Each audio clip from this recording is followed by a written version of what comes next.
Croeso, and welcome back to the Welsh History Podcast, and welcome to what I'm hoping will be a monthly series talking about things in a more general sense, maybe not necessarily even talking history. We might talk about a bunch of different things. We're going to freeform this, so there's not going to be an active script.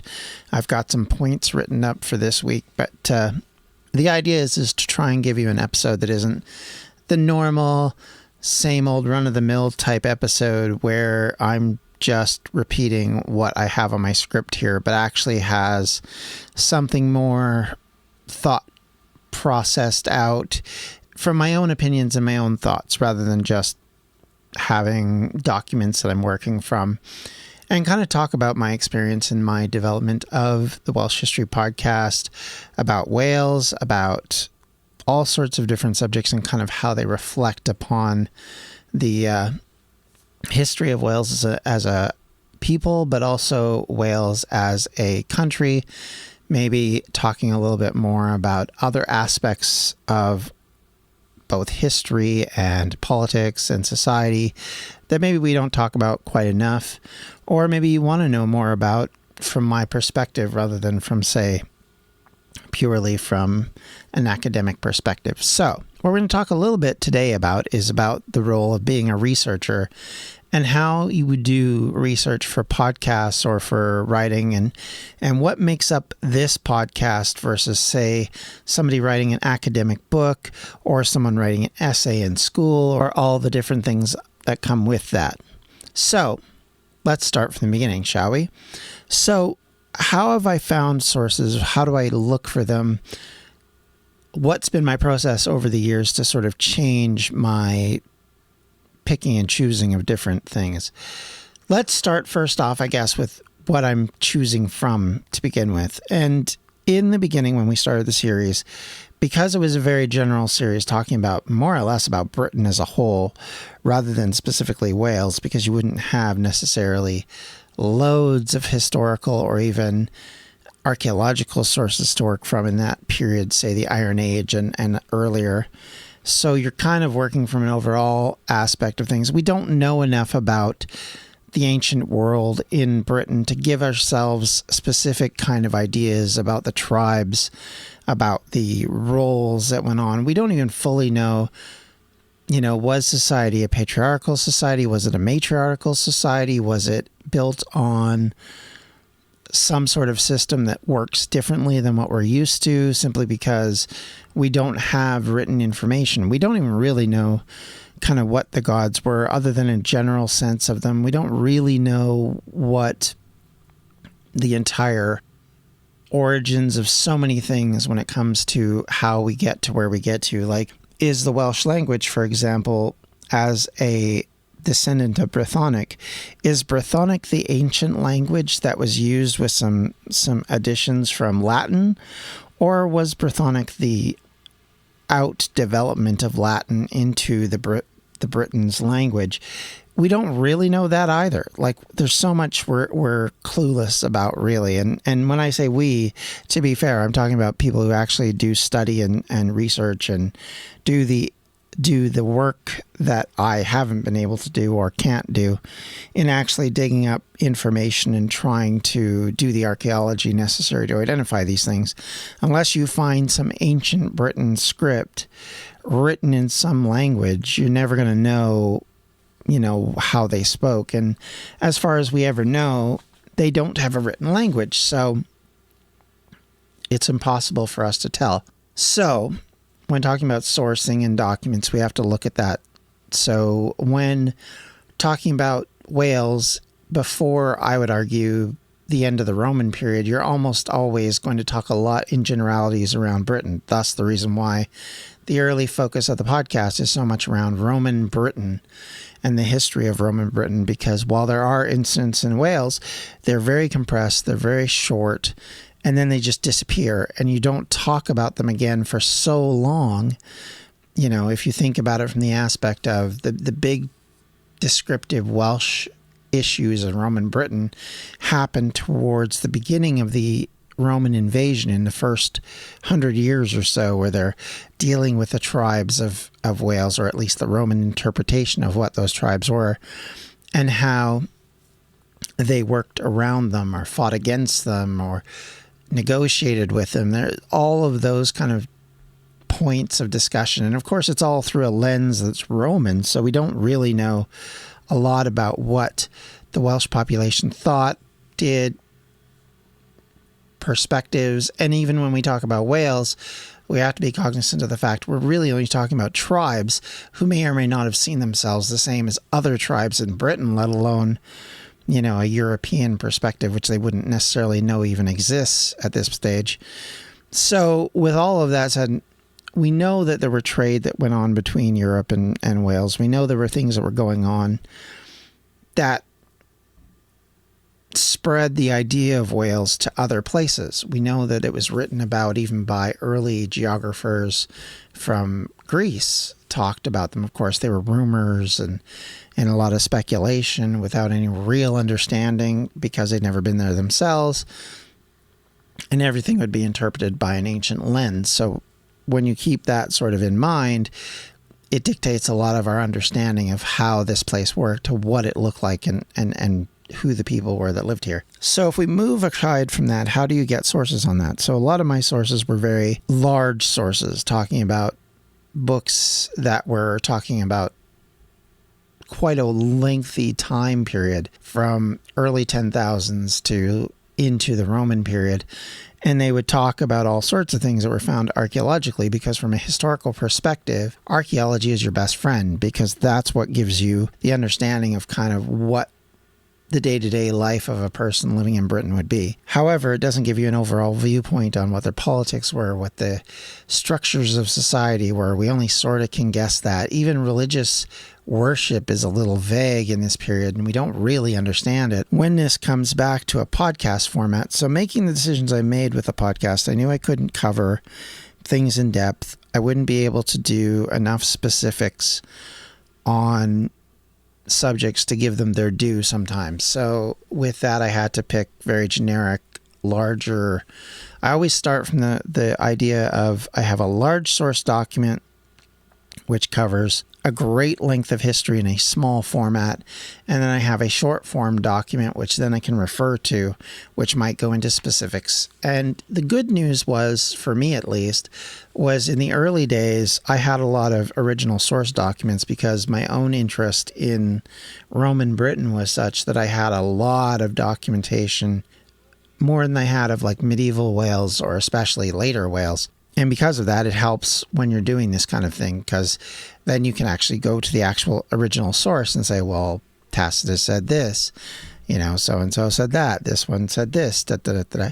So all of that interest was very much in my wheelhouse, and it was something I'd already started collecting. So it made it a lot easier. When I do this podcast, one of the things I want to point out is that it's always aimed at trying to, I made the decision early on that the podcast would be kind of around the level of, like, to use North American terms, high school level, sort of in UK terms, we're talking probably your 10, 11 kind of age groupings, because I wanted to sort of keep it at an educated level, but not necessarily so complex that people were going, I don't understand what you're talking about. And sometimes you can get really into the weeds with the academia of it all, and it can get very difficult. Like if you read, say, something written by a professor who's talking about things in a very technical or a very completist standpoint, it's very difficult to explain that to someone. So I wanted to make sure that it was like a first-year university course level thing, where you're not entering into a situation where you're completely confused, right?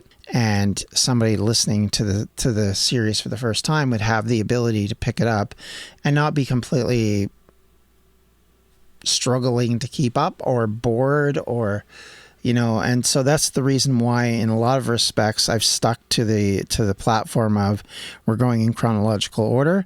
I've talked about and dithered about the idea of getting out of chronology, and there may come a time where I start to do that if the podcast goes forward and hits especially the 2000 barrier, which is kind of my end date for the chronological version of the podcast. Then we're going to start to cycle back and make decisions about if we're still doing the podcast at that point. Then I have to make decisions of, do I cycle back and go into subjects that maybe when I was originally talking about them, I didn't know very well. And over time, I've become much more informed on them. Or maybe I want to feature something I skipped because I just either didn't know or didn't have enough time to cover or just didn't want to cover at that moment. But now I've gotten a lot more background in it. So all of those things have kind of played on my decision making when it comes to this version of this historical document. I wanted to make sure that as we go forward in time, that the podcast continues to at least offer content that's interesting, but also content that I'm interested in as well. Because if I'm not interested in it, you won't be, because you'll realize very quickly how little interest I might have in it, which I don't want you guys to think that I'm going to be doing that or consistently doing that. So, and the one thing I will say is that when we talk about sources, is that my source choices have changed over the years, in part because I found some flaws in one of my choices, which is I started to use something called Academic EDU, and I don't want to throw them under the bus as a website, but I did find some of their sources were not strong, and there was a couple of occasions where something I quoted in the podcast, I had to walk back because it turned out that wasn't true, or at least it wasn't documented correctly in the article I read. So since then, I've kind of stayed away from it just because I think it's more, it's not as peer reviewed and it's not as careful. So sometimes you're getting documents that aren't very well thought out, I guess is how I would describe it. And so sometimes the resources and the research can be a bit flawed.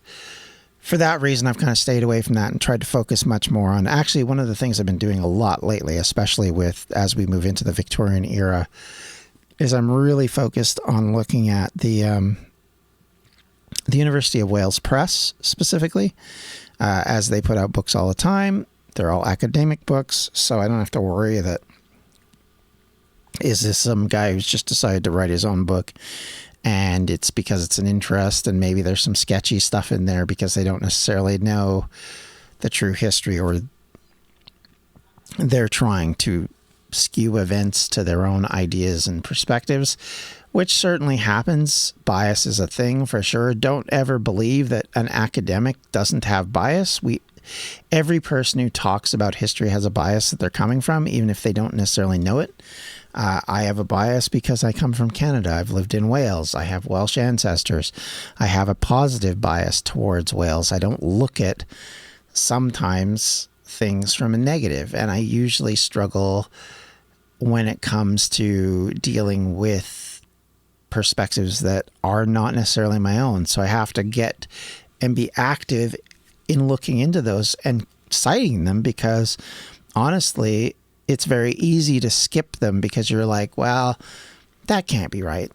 And then you find out, oh, actually, yeah, it can be. Because, I mean, once upon a time, I was a big believer in the King Arthur theories that have floated around for years and years and years. And it's taken a while to weed myself out of it. I mean, I did an entire episode just basically talking about how King Arthur is a mythological figure and is not someone to necessarily believe in. I don't know if that's the right word, but there's so many people that run around and think that it's almost like conspiracy theory level. You need to weed yourself away from stuff like that, because it's so easy to get caught up in kind of what something might be, and you're excited because it shows, especially that, there's this figure in Welsh history who's incredibly unique and important. But then you start to realize, well, if we start to walk this back a bit, are we suddenly going, maybe this isn't quite what I'm thinking it is. Maybe this isn't quite what we want it to be. And maybe what we really know about history is what we really know. And it isn't different, and it isn't unique, and it isn't special necessarily. But that doesn't make it bad. It doesn't make it worse. It doesn't make Wales or any place any less important just because you lose, and just because the country is conquered. It doesn't mean that there isn't special things about it. Can you play the alternate history game and say, what would it be like if, Llewellyn the Great had united all of Wales and had been able to kick the Marcher Lords out?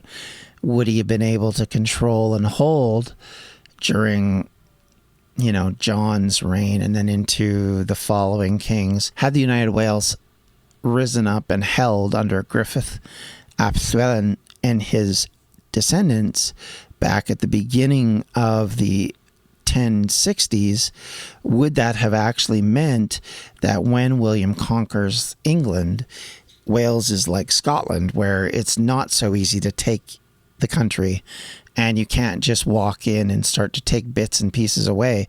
So when you get to Edward, instead of him basically already owning 50% of the country and he's just having to conquer a specific set, he now has to take on the entire country, and he has to deal with the consequences of taking on a much better organized and better controlled military. Because the problem with Wales was they were poorly financed, and the military generally was not very good because they were spread out, they were small. Most of the petty kings were not necessarily wanting to work together with the bigger Prince of Wales. And then as they start to disappear, of course, England starts to take over all these petty kingdoms. And then they start to eradicate the history of those petty kingdoms to the point where you don't have linkages back. And so it becomes much more difficult. And so the question is, would Wales as a country survive? Can you play that game? Sure. Could you do a podcast on that? Absolutely, you could. You could do an entire alternate history all along Welsh history about this, because we have loads of time up until, I would say, at least the Tudors, where there were candidates who could have taken Wales independent. After that, I'd argue it's not that possible. It just, at that stage, they're too embedded within England. They're too much commonality. And I know people will argue and say, well, yes, but there's, they were running still on some form of Welsh law.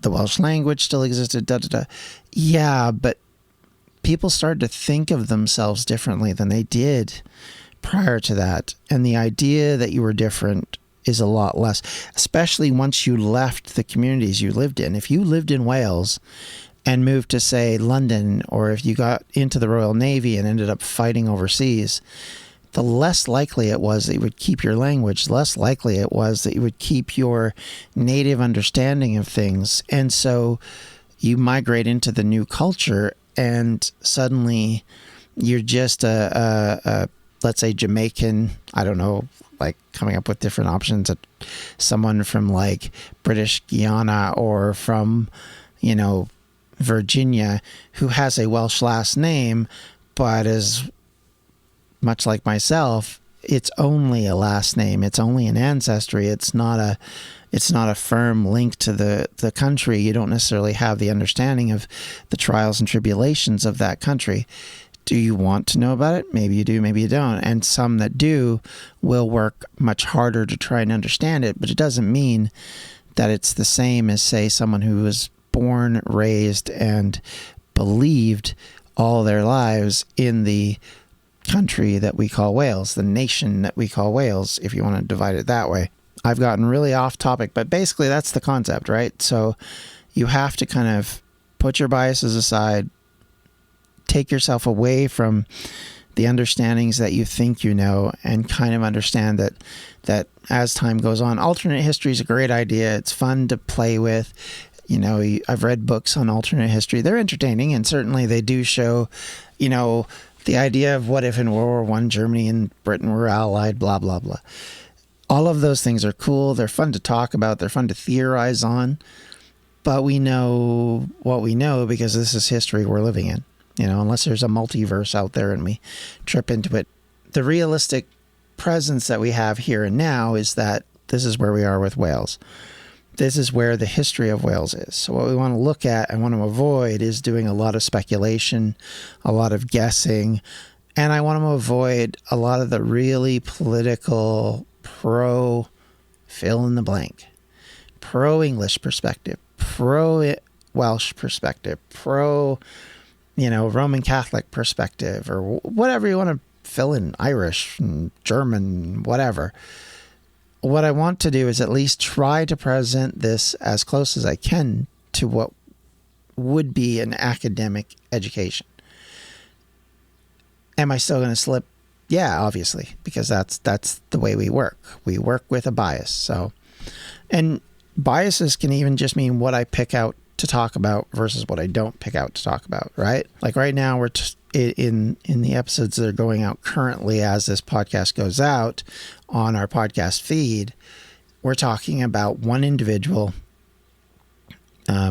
who is influential in a way, but mostly is influential because they have been a really initially well written about someone who documented their own life who is female. And this is something that I know a lot of people in the past have asked me about, is where are the female sources? Where are those sources for women who are just as important as the male sources, who contribute just as strongly as the men do? Why don't we have those? And I've always had to say we just don't. And it's not by choice, for me anyway, but we just don't.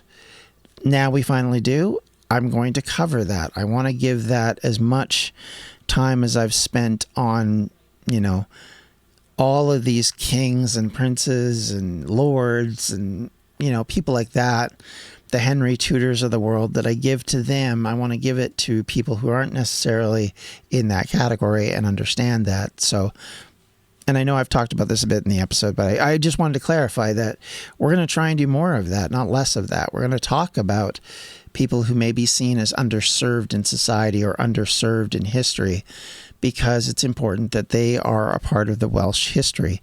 The black immigrants who come to Wales are just as important as anybody who was born or native, or can go look at their history and go back 10,000 years and say, I was in Wales since before Wales was Wales. All of those people contribute to the current nation that we have, and they are just as important and need to be talked about because their history is important. Their origins are important. The understanding that they bring to the country are just as important. So we can't ignore that. We also can't ignore people who necessarily aren't covered because they don't fit into the norm. The weird religious group that, became popular in Wales at a certain time and brought thousands of converts back with them to their native lands. Maybe the different groups that were forced to move to Wales for, be it because of wars or because of other things, or maybe they just migrated. And we'll talk about people like me who've come back to Wales at different points and kind of what their thought process influenced. And there's a lot of expats from other nations who have moved to Wales for the first time, who maybe either had ancestry there or maybe were just curious, and kind of some of their perspectives, because they'll be a little different as well. I know my own perspective on this is very different. And one of the things I can say, and I may have mentioned this in the very first episode I ever recorded, I'm not sure, is my first experience in Wales, and one that was very common, was people asking me why I was there and being very confused. And I always found that really funny because I think most North Americans find Europe fascinating, and especially if they have ancestry from Europe. They're looking at their history any more than, say, like someone who is African who ends up in North America because of slavery, or maybe they moved later in life, or later in history, I should say.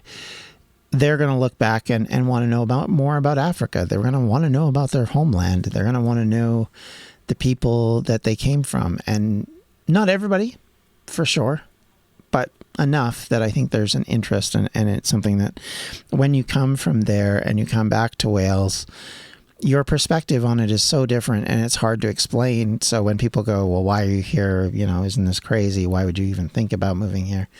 Our place isn't as nice as your place, blah, blah. Well, it's all a matter of perspective.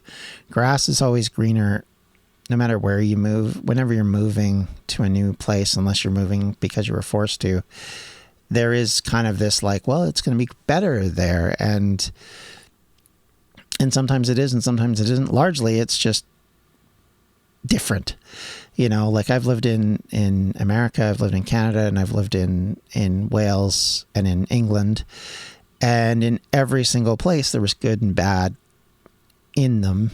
And some parts of it, that are good are different, some parts of it that are bad are different. And you just have to understand that when you're talking about that kind of thing. So now that I've traveled, this is what this podcast episode is going to be like. I'm going to be just kind of wandering down strange paths. So I hope you stick with me on that. One thing I wanted to talk a little bit about is about how history is perceived in school, the effect of things like YouTube and podcasts on history, and how I've seen history or other academic pursuits changing over time, having taken classes at university level, both in the 2000s and in the 90s, and how I see it changing nowadays.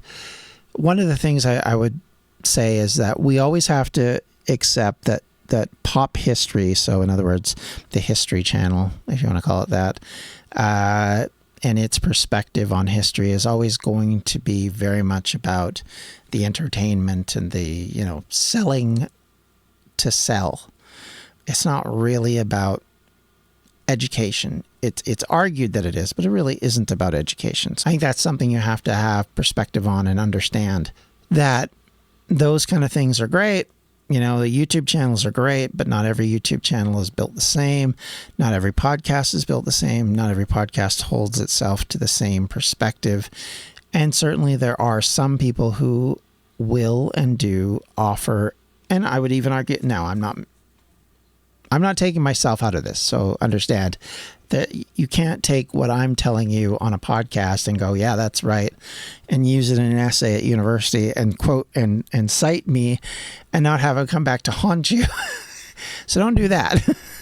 What I would say is use those sources getting back to the source idea, use them if you want to give yourself a background on something, and then go in depth and find the sources, because it always comes down to the fact that written sources are usually better unless it's somebody who actually was at the event reciting what they saw, or video of, like September 11th attacks on the Twin Towers.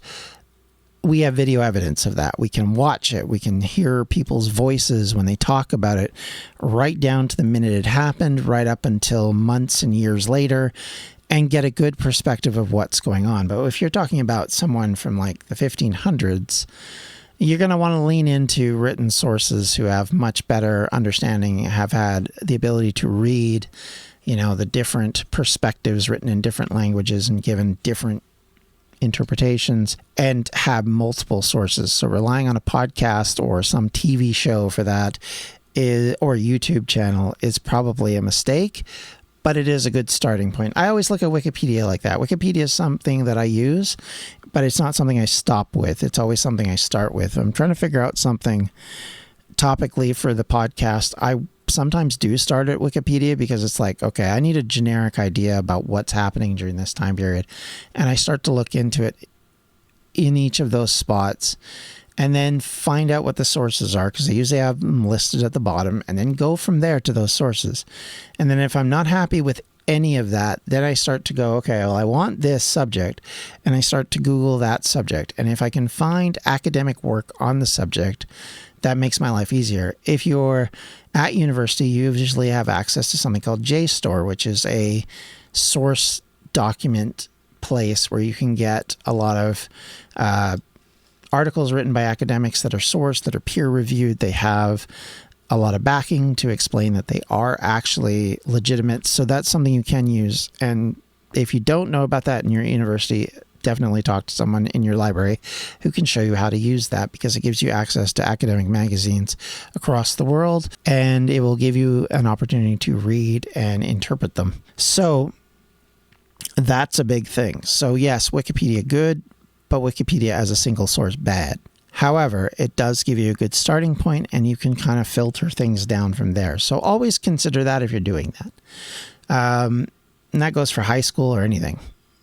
The other thing that I've noticed happening more and more, of course, as we develop the internet, and especially now with AI, is the fact that something that was always a thing, which is cheating in schools, are definitely getting worse, and AI is going to make that worse. I had a boss who told me that to use this tool because it'll help when writing these documents, and I kind of went away from it because I didn't like it. It was a little too generic, but I can see where the use of it is, but I can see the danger of it too. If you can just go to AI and say, I want to write a podcast episode on Owen Glyndwr from 1402 to 1404, it could probably write you a podcast episode, and then you would have it. The problem is you have no idea if it's accurate. You have no idea if it has enough information and who it's stolen from to create that information. And all of that is worrying because there's going to be no referencing. So that kind of stuff is I would say, tread lightly, tread carefully. Because I don't think, and I'm old-fashioned, I come from an old-fashioned thought process when it comes to this stuff. I'm very leery of anything that comes from a computerized thought because it doesn't have the understanding of maybe this is just straight up ripping people off. And so I step very carefully from that. Also, it comes from being a content creator and getting in trouble for using audio that I'm not supposed to use. Like, for example, my King Arthur episode, I used a little snippet out of Monty Python and the Holy Grail. And it's a great little snippet, and it's legal to use because it's very small in the overall stretch of the actual movie. But the problem is that YouTube hates it, and so I've had to cut it out of the YouTube version of that episode. Whereas with the podcast, I can publish it and not get in trouble on Spotify and other places. So, and maybe someday I will, and maybe I will have to cut it out. But, and I've had music that I thought was okay, which turned out not to be.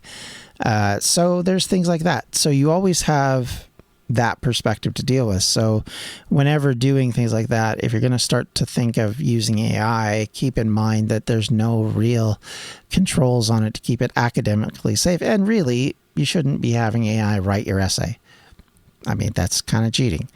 That's, in fact, the very definition of cheating when it comes to school. So that would be my advice. But all of these things are interesting. So what is it that this little half an hour long chat session is kind of the focus of it each month? I'll probably pick out a different topic. We'll probably talk a little bit more about different experiences I'm having. Like right now I'm getting my DNA done for my family history. I'm very curious to see what it comes up with, and I'm kind of curious to see how that works. And once I'm done with that, I'll let you guys know what the process of that is like, let you know how it kind of works and whether it's good, bad, or indifferent, or if it's even close. Is it getting better? Is it getting worse?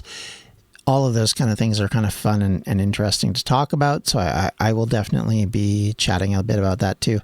So that's kind of where I'm at right now with this. I hope you like this. If this format doesn't really work, we can always switch it up. But I kind of wanted to, like I said, get away from the usual podcast and kind of freeform a little bit. But we'll always do the podcast every 2 weeks. Like the normal history podcast will be in every 2 weeks still. But this will be just a flavor tester in the middle just to kind of see what you guys think. So please give me feedback on that. Let me know if you like this form.